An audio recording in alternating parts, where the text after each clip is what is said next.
तेव्हा आपण त्या सहानुभूतीचा आदर करतो, म्हणजे सांगतो की बाबा ठीक आहे आम्ही लढणार नाही. गोव्याची सुद्धा परंपरा जरी असेल नसेल, पण मी एक भूमिका मांडली आणि त्याला अनेकांनी पाठिंबा दिला है. सर अखिलेश यादव कह रहे हैं कि ममता बनर्जी आके वर्चुअल रैली करें यूपी चुनाव के लिए, और एक रवि किशन का वीडियो आया है दलितों के घर पे खाना खाने के वो बाद। तो मैंने पहले भी लिखा था सामना में, ये सब ढोंग है, योगी जी जा रहे हैं. वो वीडियो आया है जिसमें कह रहे हैं कि पसीने रवि किशन रवि किशन पसीने की बात आ रही है। वही तो है ना, वो पूरा ढोंग करते हैं चुनाव जाति के राजनीति के लिए, वोट बैंक के लिए. लेकिन सच होता है, उनके सच को गंदगी है. ये जो सच बोल रहे हैं ना, ये ढोंग है, ये ढोंग है, सच नहीं, उसको गंदगी आ रही है. अब सामने आया ना सच क्या है, ये कितने नाटक कितने ढोंग कर रहे हैं लोग. तुम्ही पुन्हा एकदा गोव्याला जाताय राष्ट्रवादी उद्या आम्ही गोव्यात जातोय. आमची उमेदवारांची यादी आम्ही जाहीर करू. राष्ट्रवादी काँग्रेससुद्धा त्यांची यादी जाहीर करेल. आम्ही उद्या चर्चाही करू कोण कुठे लढणार आहे ते. आम्ही आता बघू आमचं काय करायचं ते. सर चुनाव को लेकर शिवसेना की जो रणनीति अब तक रही है, आप लोग अपनी सीटें कब डिक्लेयर करेंगे? कल करूँगा मैं कल जा रहा हूँ गोवा. मुझे लगता है प्रफुल्ल पटेल जी आज वहाँ पहुँच रहे हैं, एनसीपी के नेता.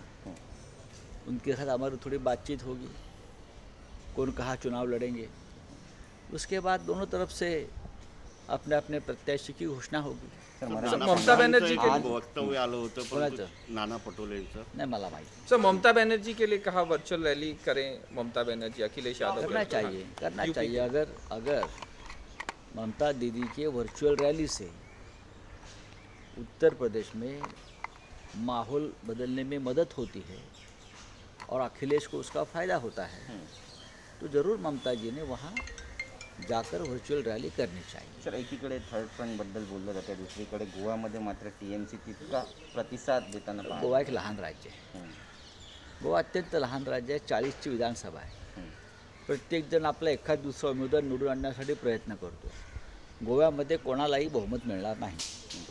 सर गोवा में किसी को बहुमत नहीं मिलेगा ऐसा आप बोल रहे हैं. सर कारण क्या बता रहे हैं? गोवा की राजनीतिक जो अभी परिप्रेक्ष्य में देखते हुए बता रहे हैं, या गोवा में एक अलग प्रकार की खिचड़ी पक रही है.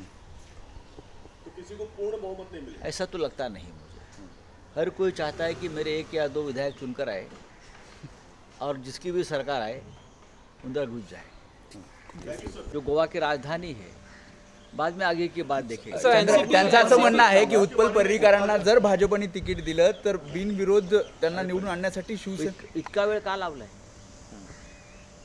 ते कोण सांगणार. ह्यांच्या हातात नाही तिकीट दे, जे बोलतात त्यांच्या हातात उत्पल तिकीट असं द्यायचं तर त्यांनी केव्हाच दिलं असतं किंवा नाकारलं असतं. यांच्या हातात नाही आहे. हे बोले एवढे आहेत फक्त. उत्पलचं तिकीट का थांबवलं आहे हा एक फार मोठा प्रश्न आहे. त्यांच्या पक्षाच्या अंतर्गत बाबीत आम्हाला पडायचं कारण नाही.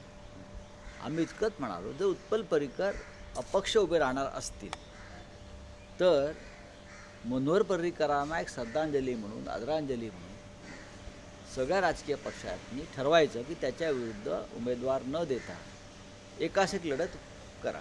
एवढंच आमचं म्हणणं आहे. उत्पल पर्रीकर यांच्याबद्दल शिवसेनेची भूमिका नेमकी कशी असणार आहे? काय असू शकत नाही. महाराष्ट्रामध्ये सुद्धा अनेकदा असे प्रकार घडतात. सहानुभूती असते एखाद्या नेत्याविषयी त्याच्या मृत्यूनंतर. त्याच्या कुटुंबातला जेव्हा एखादी व्यक्ती उभी राहते तेव्हा आपण त्या सहानुभूतीचा आदर करतो, म्हणजे सांगतो की बाबा ठीक आहे आम्ही लढणार नाही. गोव्याची सुद्धा परंपरा जरी असेल नसेल, पण मी एक भूमिका मांडली आणि त्याला अनेकांनी पाठिंबा दिला है. सर अखिलेश यादव कह रहे हैं कि ममता बनर्जी आके वर्चुअल रैली करें यूपी चुनाव के लिए, और एक अभी को सपोर्ट करना चाहिए. बीजेपी की तरफ से कहा जा रहा है कि हम अगर सीट देंगे तो आप सपोर्ट करेंगे. सीट तो दीजिए. मनोहर पर्रीकर का बेटा दर दर की ठोकरें खा रहा है. बीजेपी के नेता उसको अपमानित कर रहे हैं, उसकी औकात निकाल रहे हैं उत्पल पर्रीकर की. तो अभी सीट देने की बात कब से शुरू हो? जब हमने ये कहा कि उत्पल पर्रीकर अगर इंडिपेंडेंट कैंडिडेट के तौर पर खड़े रहते हैं तो हम सब उनको सपोर्ट करेंगे. उसके बाद उनकी भागम भाग हो गई है.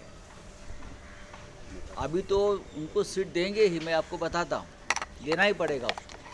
देखिए ये कोई पॉलिटिकल मैं बात नहीं कर रहा हूँ। मैं मनोहर पर्रिकर जो गोवा के प्रमुख नेता थे, गोवा के विकास में उनका योगदान रहा है।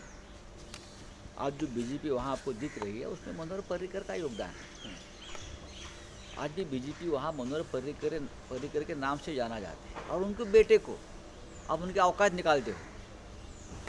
जो लोग मनोहर पर्रिकर ने जिनको बड़ा किया राजनीति में गोवा में, वो लोग उत्पल पर्रिकर के औकात निकालते हैं। ये मुझे अच्छा नहीं लगता है, हम सभी को अच्छा नहीं लगा ये इस तरह से बातें करना। उनको सीट देना नहीं देना आगे की बात है। उत्पल पर्रिकर ने भी एक बात कही है कि जिस कॉन्स्टिट्यूंसी को मनोहर पर्रिकर ने रिप्रेजेंट किया था, वहाँ से कौन आप टिकट दे रहे हो? तो एक माफिया, एक रैकेटियर, ये उत्पल पर्रिकर का ट्वीट मैंने देखा है। तो आप उसके ऊपर बात कीजिए, आप किसको टिकट वहाँ दे रहे हो पणजी में, जो गोवा की राजधानी है।